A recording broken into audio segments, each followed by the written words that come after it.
નમસ્કાર દોસ્તો, સુપરફાસ્ટ તાજા સમાચારમાં તમારું સ્વાગત છે। દેશ, દુનિયા અને ગુજરાતના તાજા, મોટા અને સૌથી મહત્વપૂર્ણ સમાચાર જાણીએ તે પહેલા તમે ચેનલમાં નવા હોય તો ચેનલને જરૂરથી સબસ્ક્રાઇબ કરીને વિડીયોને લાઇક કરી દેજો।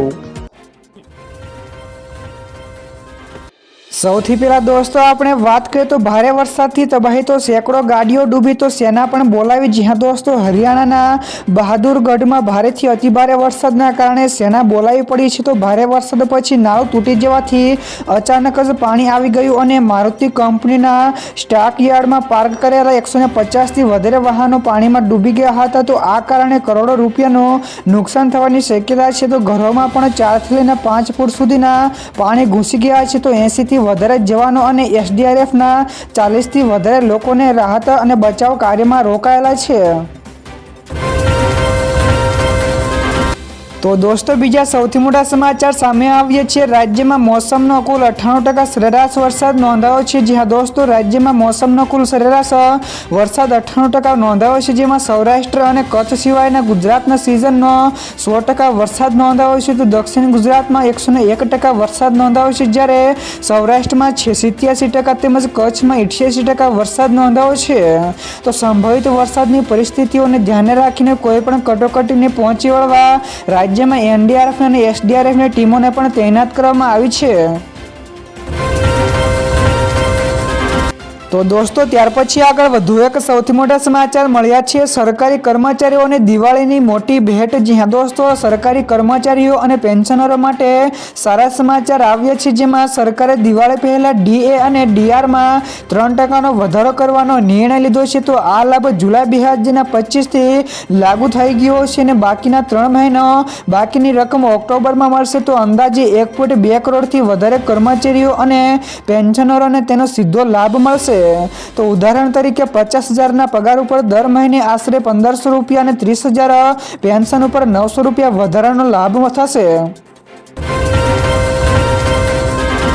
તો દોસ્તો બીજા સૌથી અગત્યના સમાચાર સામે આવ્યા છે। અદાણી પાવરની ભૂતાન સાથે 6,000 કરોડની ડીલ થઈ। જી હા દોસ્તો, અદાણી પાવર અને ભૂતાનની સરકારી વીજળીની કંપની ડીજીપીસીએ ભૂતાનમાં 570 મેગાવોટના વાંગચુ હાઇડ્રો ઇલેક્ટ્રોનિક પ્રોજેક્ટના નિર્માણ માટે કરાર કર્યા છે।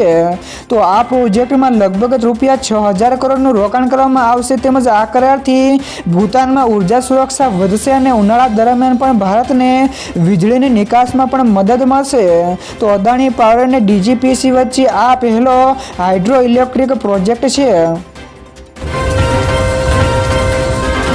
ત્યાર પછી દોસ્તો આગળ વધુ એક સૌથી અગત્યના સમાચાર મળ્યા છે। ગુજરાત ઉદ્યોગોને મળ્યું નવું ટર્મિનલ। જી હા દોસ્તો, અમદાવાદ એરપોર્ટે નિકાસ લોજિસ્ટિક્સને ગતિ આપવા એક નવું ઇન્ટિગ્રેટેડ કાર્ગો ટર્મિનલ એટલે કે આઈસીટી શરૂ કર્યું છે, જેમાં 20,000 ચોરસ મીટરમાં વિસ્તારેલું આ આધુનિક સુવિધા દર વર્ષે 2 lakh metric ton cargo handle કરવાની ક્ષમતા ધરાવે છે। તેમજ હાલની વ્યવસ્થાની ક્ષમતામાં 50,000 મેટ્રિક ટનનો વધારો થશે।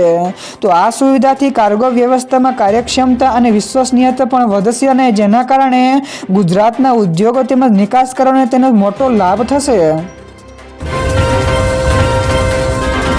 ત્યારબાદ દોસ્તો ફટાફટ આગળના બીજા સમાચારની વાત કરવામાં આવે તો સાવધાન ગુજરાત, આજે પણ 10 જેટલા જિલ્લાઓમાં રેડ એલર્ટ જાહેર કરાયું। જી હા દોસ્તો, હવામાન વિભાગે જણાવ્યા અનુસાર આજે પણ બનાસકાંઠા, સાબરકાંઠા, અરવલ્લી, મહેસાણા, સુરેન્દ્રનગર, મહીસાગર, ખેડા, ગાંધીનગર, મોરબી, રાજકોટ જેવા વિવિધ જિલ્લાઓમાં રેડ એલર્ટ જાહેર કરવામાં આવ્યું છે। તો આ સિવાયના બાકીના તમામ જિલ્લાઓમાં ઓરેન્જ અને યલો એલર્ટ પણ જારી કરી દેવામાં આવ્યું છે। તો દોસ્તો બીજા સૌથી મહત્વપૂર્ણ સમાચાર સામે આવ્યા છે। રસ્તાઓ તૂટે તે પહેલાં જ મળી જશે એલર્ટ। જી હા દોસ્તો, ભારતમાં હવે થોડા સમયમાં રસ્તા તૂટવા કે ખાડા પડતા પહેલાં એલર્ટ મળશે। તો ડિજિટલ ટ્વિન્સ નામની ટેકનોલોજી દ્વારા ઇજનેરો સંપૂર્ણ રોડનો વર્ચ્યુઅલ મોડલ પણ બનાવી શકશે, જે ટ્રાફિક અને રોડની કમજોરીનું પૂર્વ વિશ્લેષણ કરશે। તો આ સોફ્ટવેર રસ્તાઓની ખામીઓની સમયસર ઓળખી અને તેને ઠીક કરવાનો રસ્તો પણ બતાવશે। તો એનએચએઆઈના પ્રોજેક્ટ મેનેજમેન્ટ સિસ્ટમની આ એઆઈનો ઉપયોગ કરી શરૂ કરી દીધો છે। તો જેના થકી રસ્તાઓની ગુણવત્તા ઉપર નજર રાખવામાં આવી રહી છે।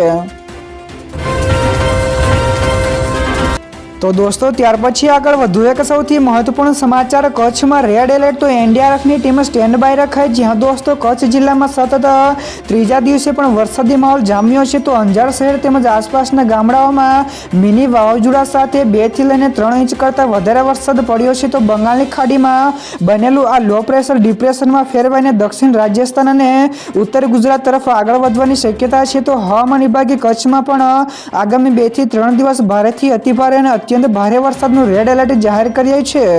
તો કચ્છ ભુજમાં પણ એનડીઆરએફની ટીમના 30 જવાનોને બચાવ માટે સ્ટેન્ડ બાય ઉપર મૂકવામાં આવ્યા છે.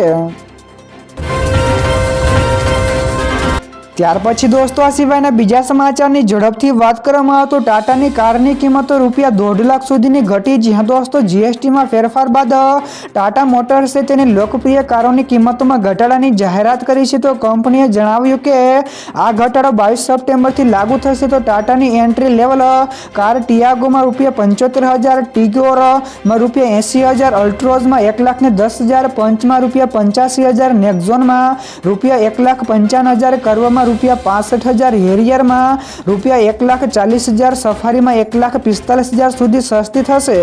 તો આ પગલાંથી ગ્રાહકોને મોટી રાહત મળશે. તો દોસ્તો બીજા સૌથી મોટા સમાચાર સામે આવ્યા છે. ગુજરાતમાં એક સાથે 4 વરસાદી સિસ્ટમો સક્રિય થઈ. તો હાલમાં ગુજરાતમાં 4 વરસાદની સિસ્ટમો સક્રિય થઈ છે. તો રાજ્યમાં low pressure system, upper air cyclonic circulation system અને ટ્રફ લાઇન પસાર થતાં ભારેથી અતિભારે વરસાદની આગાહી કરવામાં આવી છે. તો હવામાન વિભાગે આગાહી આપી છે કે આ સિસ્ટમોના પ્રભાવથી અનેક વિસ્તારોમાં મકાન, માર્ગ અને ખેતી ઉપર અસર થવાની શક્યતા છે. તો માછીમારોને પણ દરિયો ન ખેડવાની જવાની સલાહ આપી છે. તો હવામાન વિભાગે સતત મોન્સૂનની એક્ટિવિટી ઉપર સતત નજર રાખી રહ્યું છે.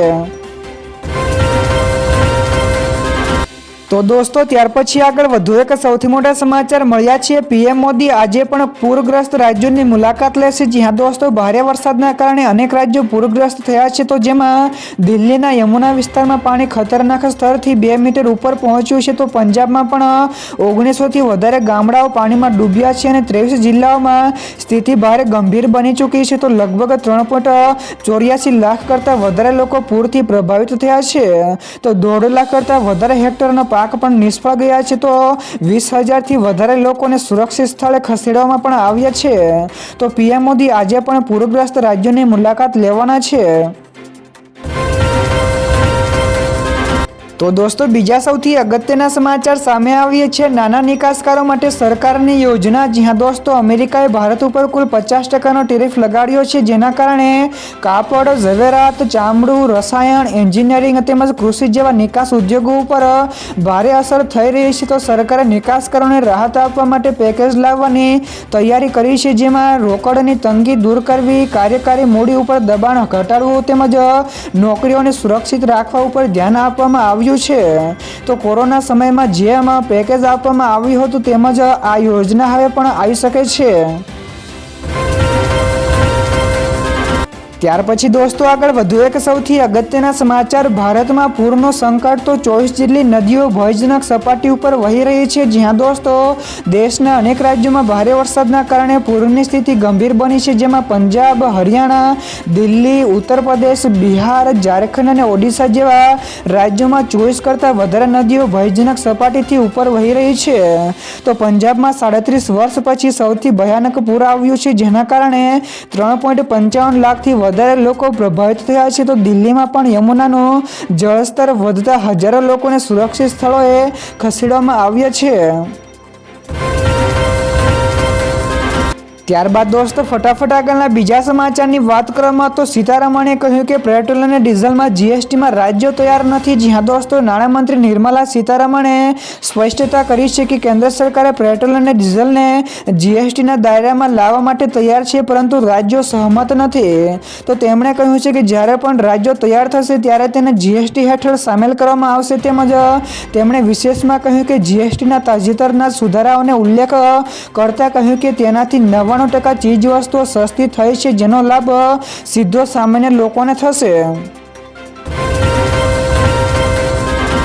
તો દોસ્તો બીજા સૌથી મહત્વપૂર્ણ સમાચાર સામે આવ્યા છે. ઝેલેન્સ્કીએ ઠુકરાવી પુતિનની ઓફર. જ્યાં દોસ્તો યુક્રેનના રાષ્ટ્રપતિ ઝેલેન્સ્કીએ રશિયન રાષ્ટ્રપતિ વ્લાદિમીર પુતિનની મોસ્કોમાં મુલાકાત લેવાની ઓફરનો ઇનકાર કર્યો છે. તો ઝેલેન્સ્કીએ સ્પષ્ટ શબ્દોમાં કહ્યું છે કે હું આતંકવાદી દેશમાં પગ પણ નહીં મૂકું. તો તેમણે ભાવપૂર્વક જણાવ્યું કે જો પુતિન વાતચીત કરવા માટે ઈચ્છતા હોય તો તેમણે કીવ આવવું પડશે. તો આ નિવેદન એવા સમયે આવ્યું છે જ્યારે અમેરિકન રાષ્ટ્રપતિ ડોનાલ્ડ ટ્રમ્પ યુદ્ધ સમાપ્ત કરવા માટે મધ્યસ્થી કરી રહ્યા છે. ત્યાર પછી દોસ્તો આગળ વધુ એક સૌથી મહત્વપૂર્ણ સમાચાર. રોપવેની દુર્ઘટના અંગે મંત્રી ઋષિકેશ પટેલનું મોટું નિવેદન. જ્યાં દોસ્તો પાવાગઢમાં રોપવે અકસ્માતમાં 6 જેટલા મજૂરોના મોત થયા છે. તો તેમના બધા મૃતદેહ મળી આવ્યા છે અને તેને પીએમ માટે પણ મોકલી દેવામાં આવ્યા છે. તો કલેક્ટરે એક સમિતિની રચના કરી છે અને પ્રાથમિક અહેવાલ સરકારને સુપરત કરવામાં આવશે અને તે અનુસાર આગળના પગલાં લેવામાં આવશે અને જરૂરી આર્થિક સહાય પણ આપવામાં આવશે.